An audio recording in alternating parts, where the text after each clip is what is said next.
In today's video, I'm going to show you how to get the Hill Climb Racing 2 mod menu, latest version. And yes, this method works on both iOS and Android devices. As you can see on the screen right now, this mod menu unlocks all the premium features, including unlimited coins and gems, with full compatibility on iOS and Android.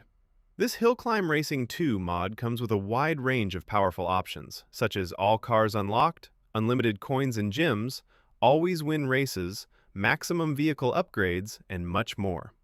These features allow you to progress faster and enjoy the game without limitations. Before we get started, make sure that your Hill Climb Racing 2 game is updated to the latest version. To check this, simply open the App Store or Google Play Store, search for Hill Climb Racing 2, and see if an update is available. If your game is already up to date, you're good to go. The next step is very simple. Scroll down to the pinned comment below this video. In the pinned comment, I explain exactly where and how to get Hill Climb Racing 2++. Thanks for watching, and I'll see you in the next video.